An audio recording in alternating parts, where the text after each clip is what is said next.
au 83e épisode du podcast Les Grandes Sœurs. Salut Marie, comment ça va et de quoi est-ce qu'on parle aujourd'hui? Aujourd'hui, on va réagir à des confessions de lits morts. Donc, on a essayé de trouver, sans trop les lire d'avance, des endroits où est-ce que le monde raconte des confessions qui se sont fait confier avant la mort de des gens, puis comment ils ont réagi à ça, puis nous autres, qu'est-ce qu'on pense de ces confessions-là. T'es pas obligé de me le dire, là, mais tu peux répondre en oui ou non. Est-ce que, so far, dans ta vie, à date, est-ce que t'as quelque chose que tu penses que tu vas confesser, genre? Non, je pense pas. Non. Toi? Non, je pense pas. Genre, il y a des trucs juicy, mais en même temps, j'ai l'impression que probablement j'ai tout dit au monde. Puis peut-être que ça va arriver dans le futur, mais ce serait peut-être mon genre. Non, je sais pas. Non, je pense que je suis trop, genre, je vais tout dire. Moi, je raconte tout à tout le monde tout le temps, fait que... Ok, mais avant tout, dis quoi de neuf? Quoi de neuf? En fait, ça fait vraiment un bout, je suis sûre que genre personne qui va s'en rappeler, mais je vous avais dit, dans un autre quoi de neuf, que j'avais fait, tu sais de quoi je vais parler? Je pense. Que je faisais le challenge Ah oui, c'est ça, j'ai bien 75 hard, qui consiste en 75 jours à ne pas boire d'alcool, manger sain, faire 2 workouts par jour de 45 minutes, incluant un dehors. Il y a tellement d'autres trucs. Boire de l'eau à boire l'infini. 3 litres d'eau par jour. Puis finalement, je l'ai fail. Je peux pas croire. Je suis vraiment déçue de moi. Mais là, genre, c'est passé, là, techniquement, la fin de la date. J'ai fait 57 jours. Puis la raison pourquoi j'ai arrêté, c'est parce que c'était plus bon pour ma santé mentale. C'est censé être bon pour ta santé physique et mentale. En fait, c'est censé être bon pour tout.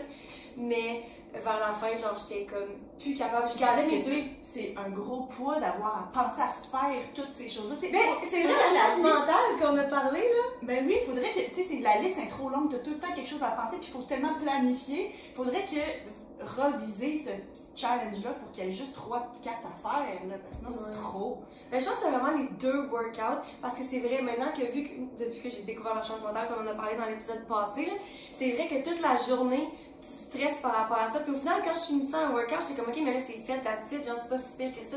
Mais c'est que pendant toute la journée, tu disais, faut que je fasse ça, faut que je fasse ça. Faut que je fasse ça. Quand est-ce que je vais pouvoir le faire? Ben là, je peux pas faire telle affaire parce qu'il faut que je fasse ça. C'est vraiment intéressant. Ouais. Puis c'est ça, puis là, la dernière semaine, genre, j'étais tellement fatiguée puis je gardais mes workouts pour la fin. Parce qu'au début, j'essayais d'en faire un le matin puis un comme le soir. Puis ça faisait que comme là, on finissait de travailler le soir. Puis genre, tu sais, le monde, on voulait comme faire une activité où on est comme, ok, est-ce que ça va souper quelque part? Puis moi, je suis comme, non, faut que j'aille manger les trucs que j'ai à la maison, faut que j'aille faire mes workouts, je suis fatiguée, faut que j'aille me coucher. Puis comme, c'était plus le fun, puis c'était l'été qui arrivait. Fait que je sais pas si c'est moi qui essaie de me convaincre en même temps que je veux juste vivre ma vie, ce qui est en même temps vraiment pas une chose mauvaise. Mais aussi, je pense que justement, j'étais rendue vraiment plate, puis juste à penser à ça, puis j'étais comme, ok, au final, ça me sert pas positivement autant que négativement. Ça m'apportait du stress aussi, fait que ma peau était pas nécessairement mieux. Fait que, bref, je suis vraiment contente que ce soit fini, même si je suis un petit peu déçue de pas avoir réussi à le faire au complet, là. Mais c'est ça. Toi, ben moi, là, la session est terminée. J'ai fini, j'ai fini les cours il y a quelques semaines. Puis là, j'ai fini ma correction la semaine dernière. Mais là, d'ici à ce que vous entendiez ça, là, ça fait un petit bout. Donc, je suis vraiment contente d'avoir terminé. La session s'est vraiment bien passée. En général, les enfants ont été peu malades. La conciliation avec les 2 enfants qui vont à des places différentes se faire garder, puis de retour au travail pour la première fois avec les 2 enfants, puis ça, j'étais surprise à quel point tout s'est bien déroulé. Mais j'aimerais juste rire parce que ton quoi de neuf de la semaine passée, c'était genre la vie tient à un fil. Genre, là, c'est comme tout, c'est vraiment bien passé. Mais tu sais, c'est sûr que aussi, tu sais, quand t'as le nez dedans, c'est comme, c'est la fin du monde, t'es comme, avec du recul, tu sais, c'était correct. Mais tu sais, en général, tu sais, je m'attendais à ce que le niveau de fatigue que j'avais à la fin de la session m'arrive autour de la mi-session à la place. Fait que, tu sais, oui, là, je suis arrivée à la fin en me disant, ok, tu sais, il est temps que la session finisse parce que là, j'ai besoin de pouvoir ralentir puis aussi me concentrer sur autre chose. Mais j'étais comme contente que ça a pris autant de temps avant que cette fatigue-là embarque. Fait que je suis contente, mais là, c'est ça l'affaire, c'est que là, comme tel, ben, j'ai pas fini de travailler, tu sais, j'ai encore des rencontres, j'ai encore des réunions, des journées pédagogiques. T'as fini tes corrections ou pas encore? Ouais, j'ai fini ma correction toute. Fait que au moins, tu sais, rendu là, c'est juste avec, mettons, certains étudiants que j'ai besoin de rencontrer ou bien des collègues. Mais là, l'affaire, c'est que le mariage arrive à très grand pas. Donc, dans à peine plus qu'un mois. Mais là, tu sais, autant que toute la session, j'étais comme, bah oui, là, tu sais, ça avance bien, la planification, ça avance bien. Mais tu sais, à la fin, là, les 3 dernières semaines, je vais pouvoir être là-dedans à temps plein. Fait que il y a énormément de tous des détails, tu sais, il y a rien de gros qui reste à planifier. Tu sais, le repas, le photographe, la vidéo, les cheveux, tout ça est réglé. Mais tu sais, il y a beaucoup de petites choses, genre, ben, comment on décore telle chose, puis le livre de signature, puis un petit photo booth, puis là, ça. Tu sais, c'est toutes ces activités. C'est ça, tu sais, l'espace pour les enfants, qu'est-ce qu'on leur donne pour les occuper pendant la cérémonie. Tu sais, toutes ces patentes-là qui étaient comme, bon, clairement, ça me servait à rien, ou c'était pas nécessaire pour moi de tout préparer ça 6 mois d'avance. Mais là, il est comme, il y en a, tu des choses de dernière minute. Fait que là, ben, je suis contente de commencer à penser à ça, là, un petit peu plus, de façon consistante, mettons. Mais c'est pas le stress, là, mais oui, un petit peu de stress commence à embarquer. C'est drôle parce que quand on parlait justement d'avoir des enfants ou non, puis que je disais que voir quelqu'un avoir des enfants, ça me donne pas envie d'avoir des enfants. Puis je suis comme, ouais, c'est ça, tu sais, comme on en avait parlé en plus, c'était comme, je veux, tu sais, je suis demoiselle d'honneur, mais c'était comme, je veux pas nécessairement que tu sois comment ça s'appelle, la fille, genre, tu sais, qui s'occupe de tout, dans le fond. Normalement, il y a comme une bridesmaid que, non, c'est ça. C'est parce que c'est en français, on dit pas, mais en anglais, c'est maid of honor. Maid of honor à la place de bridesmaid, c'est ça, tu sais, comme la principale, la première qui a beaucoup de responsabilités. Puis t'étais comme, tu sais, je pense pas nécessairement que ce serait ton genre ou que t'aimerais ça, puis j'étais comme, s'il fallait, je le ferais. Puis c'est vrai que s'il fallait, je crois que genre, je le ferais, mais ça reste que genre, je suis tellement dernière minute dans tout, puis c'est tellement pas, genre, j'ai tellement pas la tête à ça, que je suis contente de pas avoir trop m'occuper, puis je me dis, je pense que je me marierais, genre, soit dans le sud, parce que genre tout est déjà fait, puis que si la bouffe est trash, il y a personne qui peut se plaindre parce que c'est juste la bouffe qu'il y a sur le tout inclus, ou bien genre me marier rapide, tu sais, comme à l'autre, ouais, c'est ça, genre aller à Vegas avec ça, puis marier, je sais pas, mais comme, ouais. Mais non, c'est sûr que, ben, moi à la base, quand je t'ai choisi, tu sais, que j'ai pris mes demoiselles d'honneur, je savais à la base que j'allais pas tant vous demander de choses, et je me rends compte aussi que je suis pas tant à l'aise, tu sais, mettons, il y a toi, il y a ma belle-sœur, mais il y a aussi comme mon meilleur ami de gars. Puis tu sais, lui, il arrête pas de dire, ah ben là, tu sais, si tu veux que je fasse quelque chose, c'est dis-moi, il y a plein de monde qui m'offre de l'aide, puis on dirait qu'à part ma belle-mère puis ma mère, j'ai de la misère à comme faire,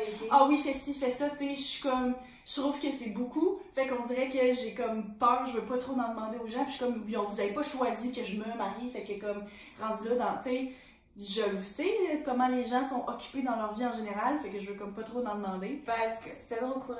Ouais, c'est ça. Bon, fait que sur ce, commençons à lire les confessions de lit de mort. Donc, mon père avait de l'Alzheimer et puis il a fini dans, tu sais, une place là, vraiment pour pouvoir s'occuper de lui 24 heures sur 24. Il était rendu aveugle, puis presque sourd. Puis une fois où est-ce que je suis allée le visiter, et puis il m'avait pas reconnu. Mais il a quand même commencé à parler de moi. Tu sais, comme si moi j'étais un étranger, puis il s'est mis à parler de moi. Puis il a dit que il trouvait que j'avais mieux réussi que lui dans la vie, puis qu'il était fier de moi.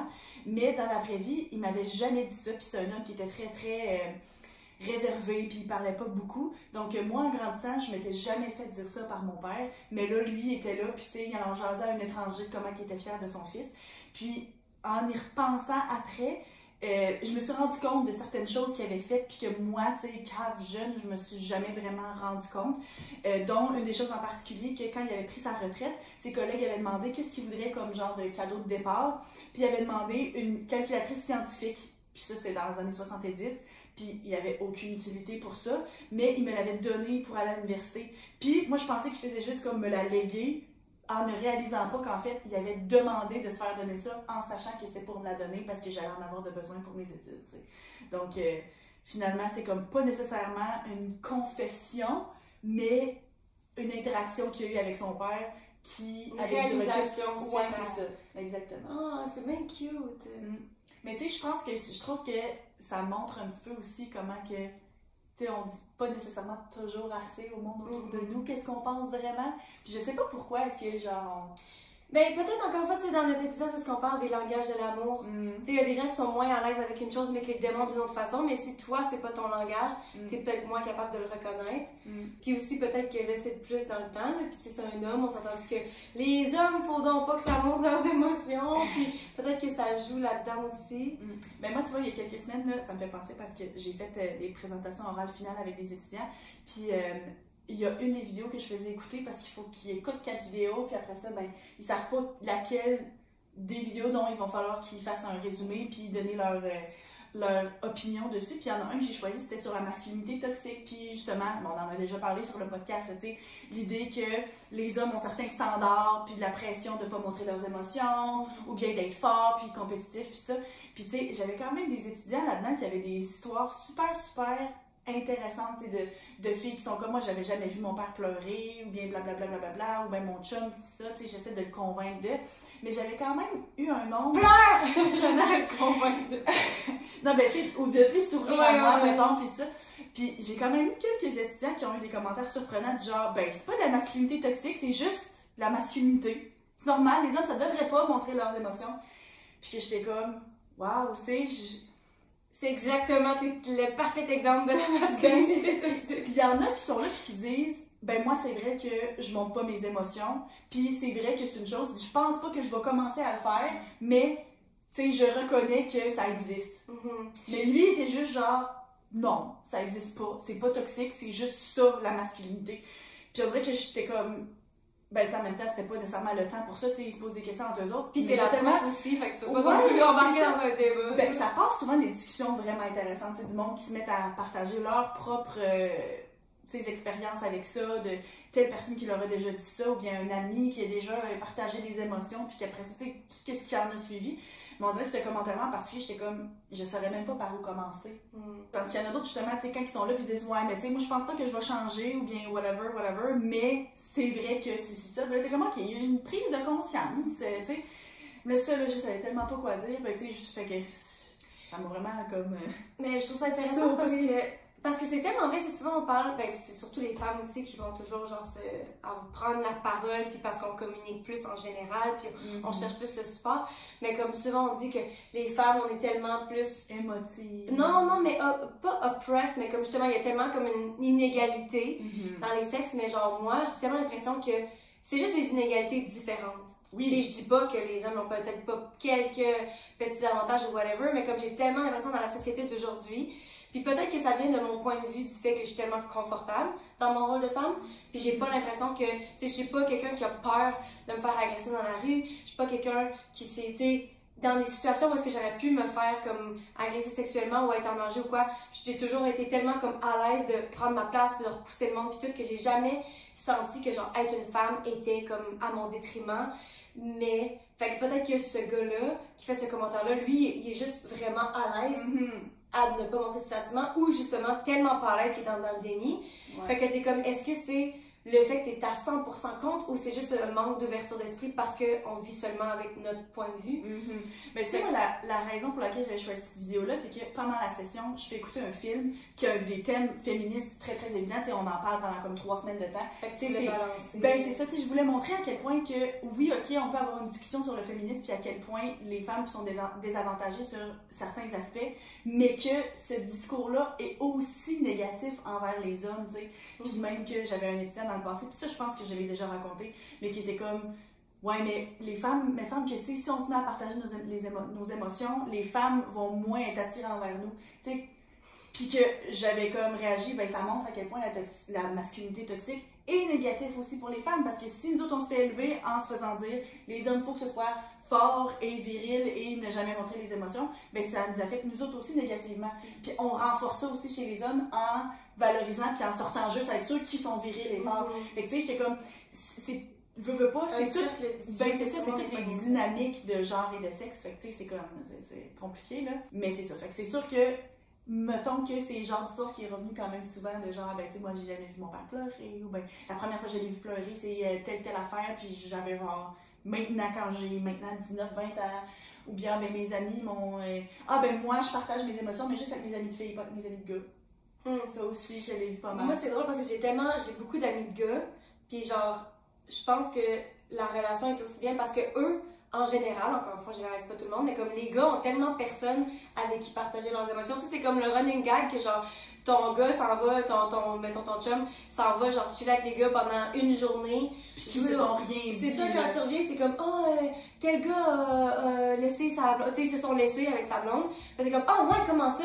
T'es comme, je sais pas. Genre, ils se posent pas de questions, ils savent pas. Comment tu sens par rapport à ça? Puis, je sais pas. Tu sais, ils se sont pas posé la question. Ouais, fait que, tu sais, je pense que c'est pour ça que souvent c'est le fun d'avoir des relations pour eux, surtout avec des filles, de pouvoir justement s'ouvrir puis tout. Fait que, parce qu'ils sentent qu'ils vont se faire moins juger, parce qu'en gars, si tu montes tes émotions, tu sais, il parlait aussi de la phrase no homo, là, tu sais, en voulant dire, ah ben si je monte tes émotions, mais que je te dis, hey man, je t'aime, ben, ah ben, tu sais, je suis pas gay. Comme si c'était comme, le fait de démontrer ton affection envers tes amis faisait toi automatiquement un homosexuel. Tu sais, j'étais comme, c'est tellement, mais ça montre aussi, je trouve, encore de l'homophobie, puis à quel point, genre, c'est comme... Hey, le nombre de fois au resto, là, quand je travaille, que c'est des madames qui me disent « Oh, je te trouve tellement belle! » Mais tu sais, je suis pas aux femmes, hein. Mais c'est tellement bizarre comme commentaire parce que genre, nous, entre jeunes, on est jeunes, tu sais, on se le dit souvent, en tout cas, moi, je le dis à beaucoup de filles quand je les vois ou peu importe, je suis comme « Hey, je te trouve vraiment belle! » Mais jamais est-ce que genre, je ressens le besoin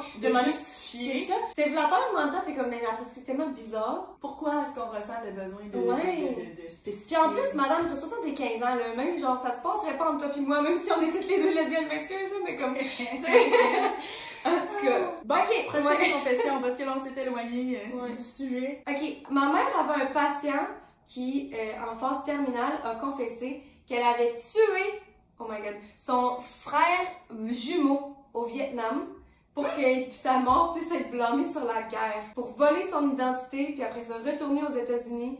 Puis, oh my god, pour être avec, oh non, ça se peut pas, pour être avec la femme de son frère, quoi?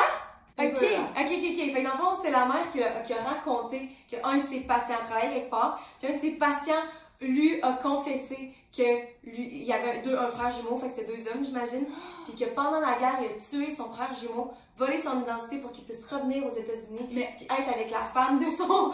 la femme de son frère, sont-ils des jumeaux identiques? Elle le sait-tu qu'elle sait pas? C'est pour ça que je suis comme ça se peut quasiment pas. Mais en même temps, tu reviens de la guerre, fait qu'est-ce que tu peux passer plein d'affaires sur des traumas? Mais c'est fou! Hey, ok, imagine-toi, là. Mais premièrement, c'est même pas juste de voler la femme, là. Faut que t'aies tué ton frère. Mais tu sais, en même temps, connaissant beaucoup d'histoires justement de la guerre du Vietnam, notre mère a grandi là-dedans, c'était tellement compliqué, tellement horrible, que tu sais, rendu là, c'est genre une question de survie, là. Je suis pas en train de justifier qu'est-ce qu'il a fait, là. Mais comme on peut pas comprendre pas tout, genre. Puis tu sais, peut-être que l'enfant, il avait déjà été frappé par une mine, puis que là, genre, tu l'as achevé. Ouais. Peut-être que c'était pas juste. Et c'est fucké, là. Moi, il manque des détails. C'est fou, là. Ok. Elle est beaucoup plus légère et un petit peu niaiseuse, mais c'est parfait. Mon arrière-grand-mère a vécu une très longue vie, très intéressante. Elle était dans la vingtaine pendant le temps de la Grande Dépression, puis elle a vécu plein d'affaires, donc elle a vécu presque 100 ans. Et puis, une des choses qui était les plus marquantes par rapport à elle, c'est qu'elle collectionnait des hiboux. Donc, des figurines, des horloges. Oh my god, je l'ai déjà entendu, c'est fucking drôle. Des horloges, des pot holders, des lampes, et tu sais, des vitraux, tout sous le thème des hiboux, genre. Puis, moi, en grandissant, puis mes cousins puis on se demandait tout le temps, moi, pourquoi, genre, des hiboux, qu'est-ce qu'il y a de si spécial? Puis, elle en parlait pas, mais on savait juste qu'elle aimait les hiboux, fait que nous autres aussi, tu sais, quand on faisait des cadeaux, ben, on pensait à ce thème-là en particulier, puis ça. Puis quand elle était sur le bord de mourir, elle avait l'âge de 99 ans, les docteurs ont dit qu'elle avait seulement quelques jours à vivre. Puis mes grands-parents sont allés pour lui parler, puis ils ont parlé pour dire est-ce qu'il y a des choses que tu veux justement confesser, des choses que tu veux partager, puis ça. Puis là, elle a réfléchi pendant un moment, puis elle a dit j'ai jamais vraiment compris l'affaire des hiboux. Puis là, finalement, à force de poser des questions, ils se sont rendus compte que she never gave a shit about owls. Elle s'en est toujours foutue des hiboux. Puis, dans le fond, dans les années 40 ou 50, il y a un moment donné qu'elle s'est acheté un poivrier puis une salière poivrière en forme de hibou. Puis, il y a comme quelqu'un qui a remarqué ça, puis qui a décidé d'y donner une autre affaire avec des hiboux, et que là, avec le temps, à force que le monde le voit, le monde s'est mis à associer ça avec elle, et qu'elle s'est ramassée avec des affaires de hibou partout dans la maison. Mais comme telle, elle n'a jamais demandé que ce soit un thème dans sa vie. Elle trippait pas tant que ça sur les hiboux. Puis que, tu sais, au bout de 60 ans de sa vie, elle avait juste ça. Mais la morale de l'histoire étant, si t'es pas tant excité par quelque chose, dis-le long dès le début, parce que comme, sinon t'es poigné avec pour le restant de ta vie. Je pense qu'on l'a lu déjà sur le podcast, mais c'est fucking drôle, là. Mais ça me dit que je l'ai déjà entendu. On a déjà vu cet épisode. Mais c'est tellement drôle, là. Tu sais, c'est comme, tu vis ta vie au complet, pis tu sais, elle-même, t'es comme, ouais, je comprends pas vraiment l'affaire des hiboux. Mais là, rendu là, tu te dis, tu sais, mettons, peut-être 20 ans, 40 ans plus tard, t'es comme, je vais pas le dire, parce que y a tellement de cadeaux que j'ai reçus que, genre, ça ferait-tu mal à quelqu'un? Mais en même temps, ça blesserait personne. Mais c'est ça. Enfin, finalement, là, les cadeaux que tu m'as donnés dans les 20 dernières années, je m'en calisse. Fait que tu dis rien. C'est pas qu'il est drôle. Ok, j'en ai une. J'ai travaillé justement dans le service pas le service, mais end of life care. Ouais, genre aux soins palliatifs. Ouais, ok. Puis j'ai entendu plusieurs confessions de lit de mort, mais le plus triste, c'est une femme qui a donné naissance à un bébé hors mariage, là. Fait que c'est illegitimate stillborn. Ok, fait que dans le fond, il est mort-né. Le bébé était mort-né, mais c'était ok, ça va être moins morbide que je le pensais. C'est ça, hors mariage, mais apparemment qu'il est mort. Chez elle, tout seul, puis elle a décidé de mettre le corps du bébé dans son congélateur, dans son sous-sol, parce qu'elle était pas capable d'imaginer, genre, l'idée des critiques que la communauté aurait par rapport à ça. Mais ça montre à quel point la pression, genre, de la société, puis la pression de ce que l'on va dire, tu sais, c'est comme, de nos jours, c'est plus quelque chose, ben, clairement, même, techniquement, mes enfants sont hors mariage, tu sais. Mais comme dans ce temps-là, là, toute la pression qu'il y avait derrière ça. Ça montre aussi comment que je pensais que l'histoire était vraiment plus morbide, parce que j'avais pas qu'il était en vie. Puis qu'elle avait mis dans le congélateur. Mais en même temps, ça aurait pu aller comme l'enterrer, tu sais, en arrière ou quoi que ce soit. Ouais, mais peut-être que sur le coup, tu le mets là parce que tu sais pas quoi faire, t'es comme au moins ça va se conserver. Ah, je sais pas. Elle a gardé là combien de temps? Une bonne question. Elle a dû l'enterrer par la suite, là. Ah non, c'est sûr. Mais tu sais, en même temps, on sait pas non plus, tu sais, le père de cet enfant-là était où?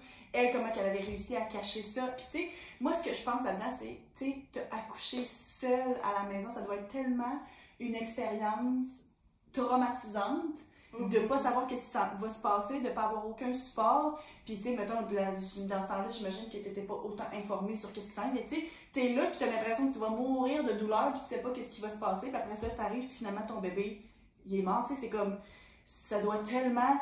Clairement, t'es pas dans un état de réfléchir à, ben, c'est quoi la chose logique à faire, puis comment je réagis, là, tu sais, c'est comme... Rendu là, t'es en mode survie, fait que, ok, c'est beau, mettre le bébé dans le congélateur, puis gérer ce qui se passe après, là, mais comme... Peut-être que le plot twist, c'est que justement, le bébé était même pas mort, mais tu veux tellement pas que la société, la communauté te juge d'avoir un bébé hors mariage, que peut-être que ça, elle va le dire une seconde avant de mourir. Non, c'est ça. Ben, tu sais, on sait pas non plus aussi, c'est que, tu sais, rendu là, quand t'as pas d'assistance médicale, tu sais, c'est comme, est-ce qu'il a juste pas respiré pendant une minute, puis elle a conclu ça, puis finalement, le bébé aurait pu juste se faire aspirer les mucus ou whatever, tu sais.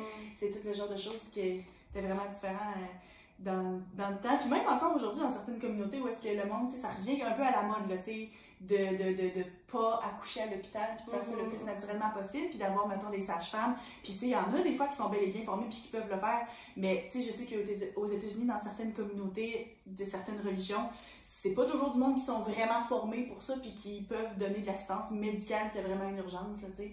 Fait que ça peut améliorer beaucoup ton expérience d'accouchement, parce que t'es pas dans un milieu genre stérile avec un docteur qui te sort le bébé avec puis genre une autre femme enceinte qui est à côté de toi, là, tu sais. Mais en même temps, si pour avoir des complications, ça peut vraiment devenir dangereux. Fait que c'est comme soit full heureux, soit l'horreur, là. Fait que... Mais même quand on parle de genre le jugement de la société, c'est encore le débat de l'avortement pis tout. Puis en fait, c'est intéressant parce que nous, on a déjà fait une vidéo là-dessus, puis on en a parlé, me semble. De l'avortement? Ouais, ben j'avais fait un épisode solo là-dessus.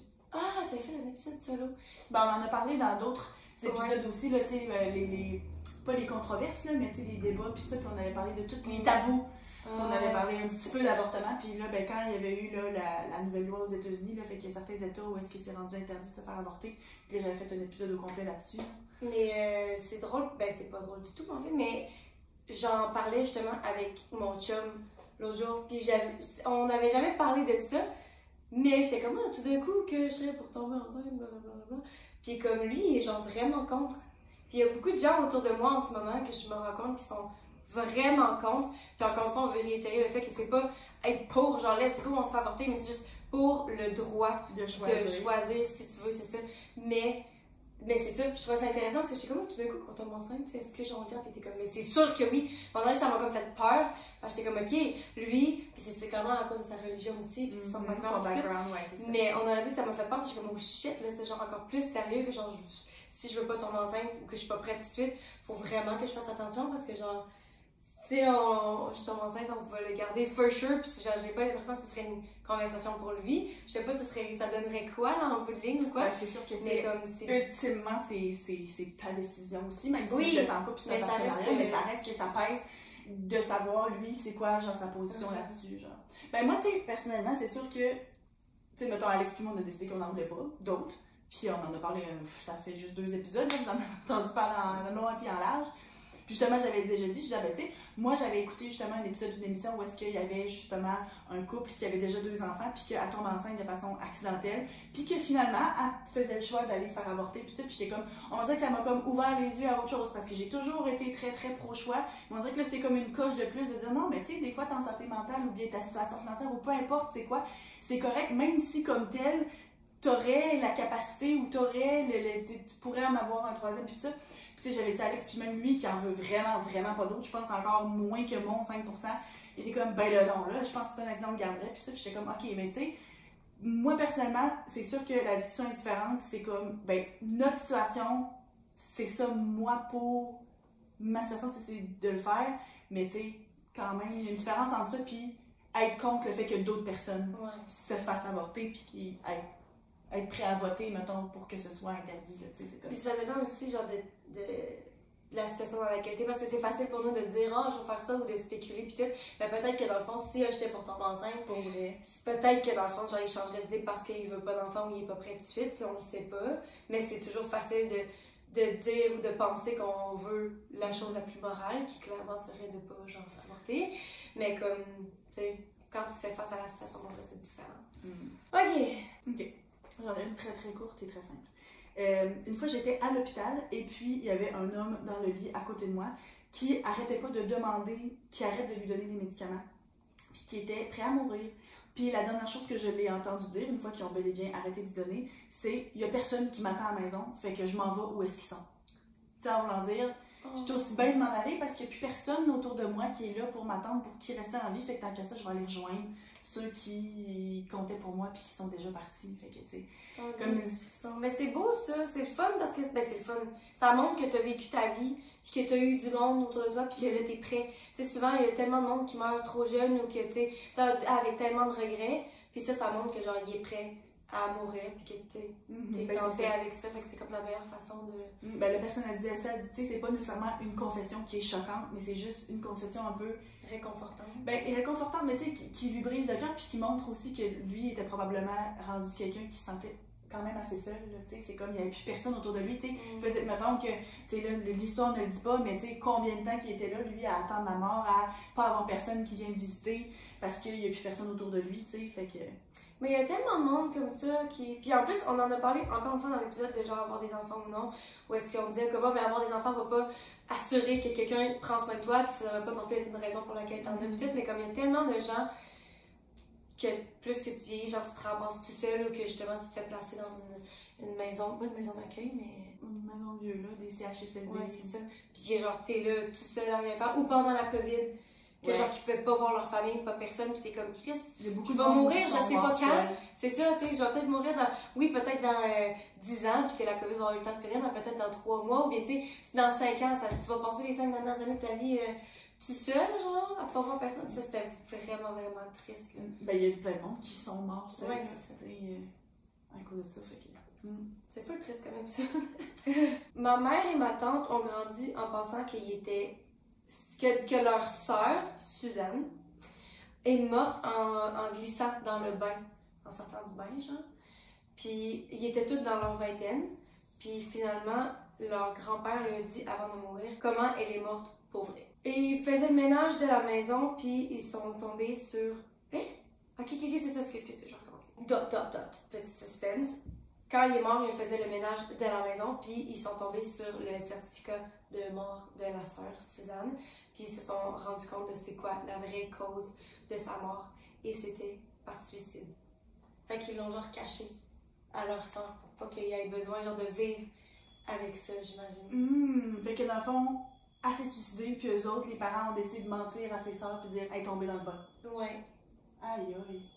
Chose que je comprends. Hey, le bip me fait fucking chier.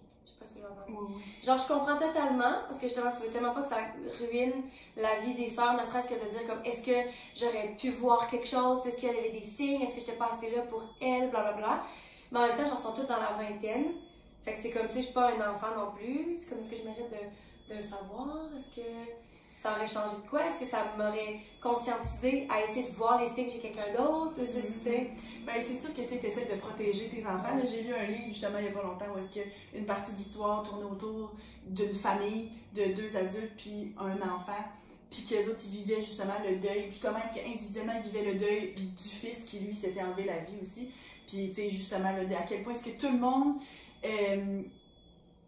monde a un peu de culpabilité, puis tout le monde a aussi quand même de la colère envers les autres de ce que tu attribues, qui est en partie un petit peu la faute de tout le monde, mais que c'est la faute à personne, mais que quand tu n'as pas nécessairement des réponses non plus de pourquoi, puis tu sais, de l'être clair de pourquoi est-ce que la personne a fait telle action, ben qu'après ça, tu sais, toute la spéculation qui vient autour de ça, puis à quel point ça peut être compliqué, mais encore une fois, tu sais, la mort, ben, on en a parlé aussi dans l'épisode de Tabou, puis le suicide aussi, tu sais, ça devient tellement compliqué des gens qui prennent ces décisions-là, puis que le pourcentage de personnes qui le font, puis qui calculent qui c'est de façon impulsive est quand même élevé aussi, fait que là, de dire, ah ben, tu sais, à quel point est-ce que la personne voulait bel et bien mourir, ou bien qu'il s'en serait pas sorti si c'était pas que je l'avais appelé à telle minute, ou bien que finalement c'était inévitable, il l'aurait juste fait le lendemain, sinon, tu sais, c'est comme... Mais moi, ce que j'avais entendu, c'est que le suicide, c'est vraiment pas pour juger le monde qui se suicide de façon plus là, pour que je les juge, mais dans le sens où ça disait, souvent, tu sais, le monde prenne leur vie parce qu'ils ont trop mal, puis ils savent plus quoi faire avec, mais ça disait que le suicide n'enlève pas le mal, ça fait juste le transférer. Parce que tout le reste du monde sont comme, justement, tu te blâmes tellement. C'est comme, oui, toi, tu le ressens plus parce que t'es plus là, mais ça transfère cette peine-là à tout le monde autour de toi. Puis je trouvais ça quand même intéressant, comme... dur, comme, ouais. Ben oui, c'est... Ouais.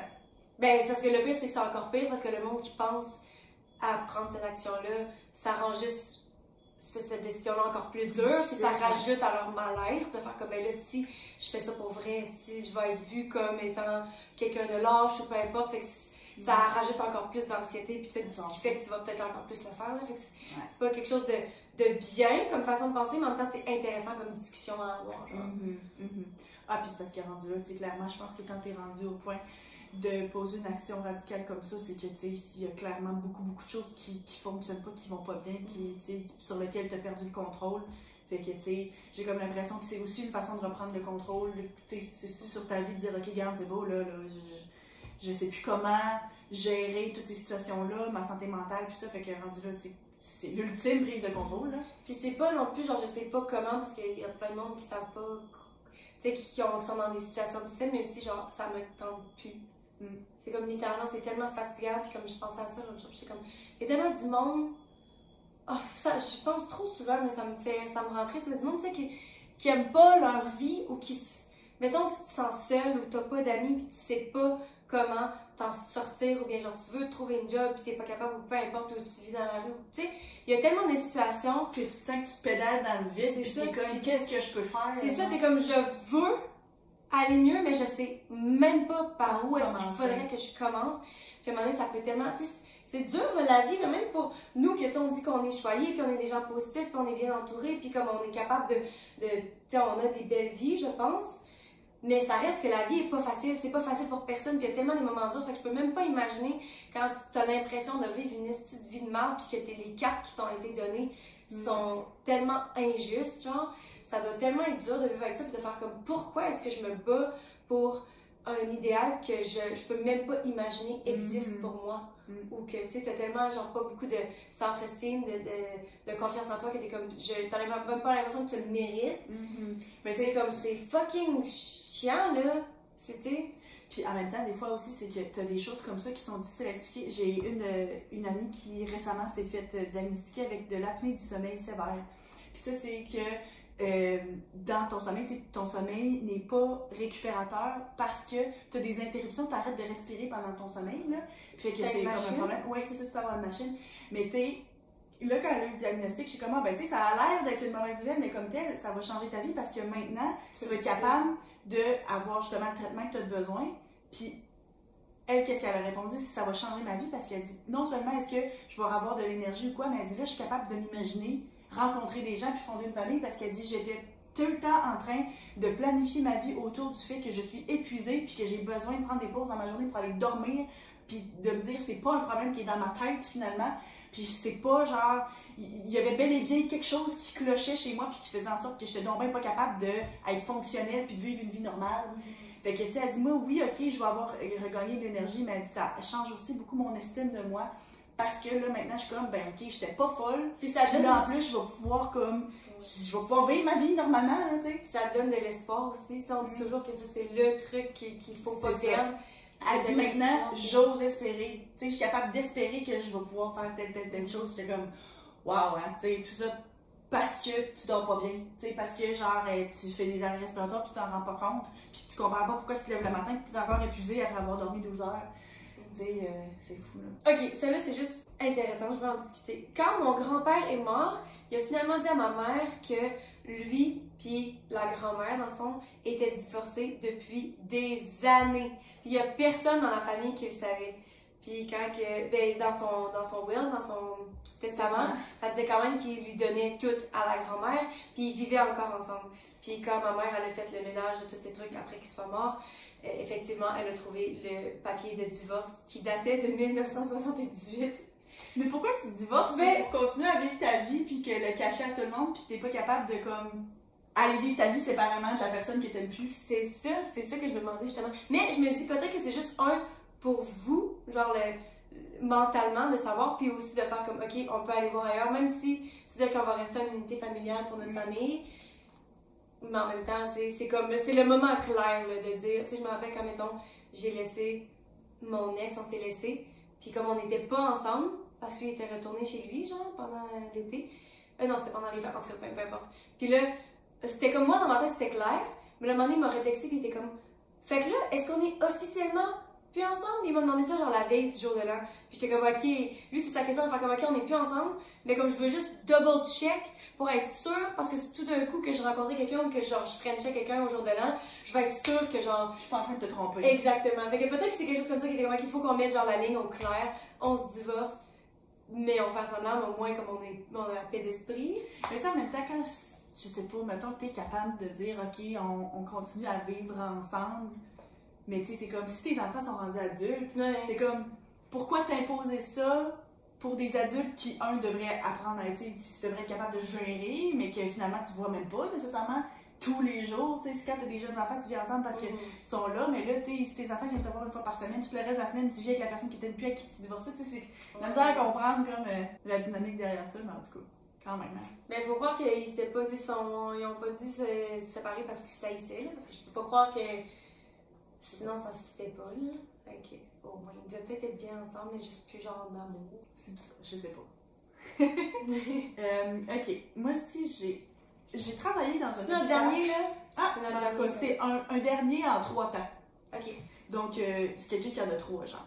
Donc, j'ai travaillé dans un hôpital qui est dans une petite ville qui est proche de Munich, en Allemagne, dans les 14 dernières années. Et donc, cette personne-là a entendu des confessions de personnes qui ont vécu la Deuxième Guerre mondiale. Donc, comme vous pouvez l'imaginer, j'ai vu beaucoup de patients passer parce qu'il travaillait là pendant 14 ans. Et puis, je me rappelle de quelques fois où est-ce qu'il y a des gens qui m'ont confessé leurs plus gros regrets. Donc, voici 3 exemples. Il y a une vieille femme polonaise qui m'a dit qu'elle regrettait ne pas avoir couché avec Hitler quand elle en avait eu la chance. What? Pour dire ces mots. Là, je voulais poser des questions pour avoir plus de contexte, mais j'avais trop peur. Fait que je ne sais pas. Fait que finalement, est-ce qu'elle avait vraiment eu l'opportunité de coucher avec Hitler ou pas? Je ne sais pas. Mais c'est ça qu'elle a dit. Ah, je pense à Hitler, puis je suis comme, autre que le fait que, genre, c'est tellement une terrible personne, genre, même physiquement, je suis comme, really? Genre, c'est... En tout cas, je sais pas si c'est comme, c'est une joke, c'est en quel contexte, en tout cas, bref, mais c'est la personne en question n'a pas posé davantage de questions, donc on ne sait pas d'autre chose. Un autre exemple notable était un vieux monsieur qui conduisait des trucks, puis qui travaillait pour l'Allemagne de l'Est. Et puis, il a dit qu'une fois, il a frappé des enfants avec son truck, puis il avait tellement peur qu'il n'a jamais arrêté pour voir s'il était correct. Il a juste continué sa route. Oh. Fait que là, ben, tu sais, des enfants, on ne sait pas combien, puis comme dans quel genre d'âge, mais tu sais, j'imagine que si t'es capable de juste continuer ta route, tu devais être petit, là, parce que tu sais, en tout cas, je sais pas.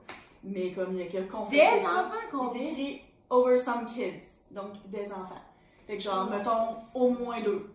Puis que là, dans le fond, il confessait ça, genre, avant de mourir, que genre, probablement que lui, il s'est posé la question toute sa vie de s'ils avaient vraiment tué ou pas. Puis comme tel, même s'il était pas mort, il les a laissés là. Fait que, tu sais, qui les a trouvés quand, est-ce qu'ils ont survécu, c'est pas. Puis c'est tellement fucké, ça, c'est genre tellement un exemple de comment.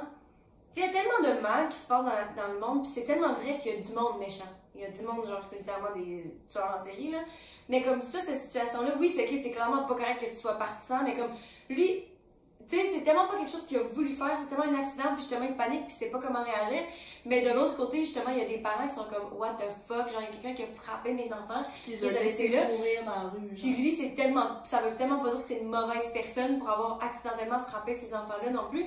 Fait que c'est comme, c'est tellement complexe. Tu sais, dans les émissions de télé, là, c'est tout le temps ça, genre, t'as une situation qui arrive, puis là, il y a quelqu'un qui est mort, puis t'es comme, oh my god, le monde va penser que je l'ai tué, ou bien tu l'as tué, mais par accident, puis là, ben t'as peur, genre, dans la prison, fait que là, tu caches le corps, puis finalement, c'est ça qui fait que t'es un crime, parce que comme tel, c'était bel et bien un accident, mais t'as petit, fait que lui, dans le fond, c'est ça, là. Comme tel, ouais, mais quand c'est un accident, je sais, mais c'est un accident pareil, mais ce que je veux dire, c'est que, rendu là, c'est un peu aussi de ton instinct de préservation, de dire, ah ben là, tu sais, qu'est-ce qui va advenir de moi, mais en même temps, c'est pas la chose honnête à faire. Ouais, non, c'est ça. En tout cas. Et puis, la dernière, c'est qu'une autre femme polonaise m'a dit que pendant la Deuxième Guerre mondiale, c'était une prostituée, puis qu'elle a couché avec des personnes vraiment, vraiment haut placées dans le gouvernement. Puis elle m'a dit qu'elle regrettait pas cette partie-là de sa vie, mais qu'elle n'avait jamais été capable de le dire à personne, puis que ça avait été un poids émotionnel vraiment, vraiment grand de garder ça comme secret. Puis elle m'a aussi dit qu'elle s'est fait avorter plus de 5 bébés pendant cette période-là de sa vie. Donc, clairement, dans ce temps-là, j'imagine que dans sa job de prostituée, la protection n'était pas nécessairement aussi accessible ou bien respectée, là, tu sais. Donc, elle a fini par avorter au moins, qu'elle disait, là, 5 bébés pendant cette période de sa vie. C'est tellement drôle parce que, tu sais, clairement, c'est une confession parce que, justement, elle avait honte, là, elle a dit, là, même si elle regrette pas, mais c'est pas quelque chose que tu dis au monde. Puis c'est surtout, j'ai l'impression qu'aujourd'hui, c'est tellement plus ouvert, le sex work. Puis genre, surtout si c'était pour genre te pogner du monde, genre full haut placé, je suis sûre que il y a tellement de monde qui genre se vanterait ou aurait des histoires de blablabla. Mais comme le vu que c'est un temps différent, ben, c'est comme full. Aussi, tu sais, ouais, c'est ça. Puis la relation que tu avais avec ça, c'était comme plus. C'est ça, c'était encore. Ben, ça reste encore très très tabou, là. Ouais, mais c'est vraiment plus. Puis c'est parce qu'il y en a aussi, tu sais, probablement que la façon. Tu sais, la prostitution dans ce temps-là. Je sais pas, tu sais, mais il devait y avoir beaucoup plus de sexual assault. D'agression sexuelle. D'agression sexuelle, parce que, tu sais, c'est pas parce que tu te fais payer pour du sexe que, comme tel, tu vas accepter tout, puis que ça sera pas, il y aura pas de violence ou peu importe. Mais j'ai comme l'impression que dans ce temps-là, ça devait être encore plus des zones grises par rapport à la consensualité, là, tu sais. Je pense que le pire là-dedans, c'est justement les avortements. Que, tu sais, comme tu te sens mal, justement, d'avoir dû faire ça 5 fois. Puis à ce moment-là aussi, c'est que ça devait être encore pas mal moins sécuritaire de le faire. Là. Elle a probablement mis sa vie en danger plusieurs fois là, pour faire ça. Là. Okay. Puis aussi, c'est comme, est-ce que tu le fais parce que tu es obligé? Mais en même temps, si c'est ça, t'as pas le choix. C'est ça, tu peux pas être enceinte, là, comment tu vas faire pour continuer à faire de l'argent? Ouais. Non, mais pas obligé d'avorter, mais dans le sens obligé de faire du sex work, justement. Aussi, c'est ça. Pour subvenir à tes besoins. Fait que comme. C'est ambitieux. Ouais. Fait bref, les confessions. Ouais. C'était plus. Il y a certains thèmes qui sont ressortis, genre. Le hibou, c'est mon son préféré, je pense. C'était plus léger parce que je trouvais que ça va être le fun. C'est vrai que c'était le fun à faire, mais il y avait vraiment plus de trucs.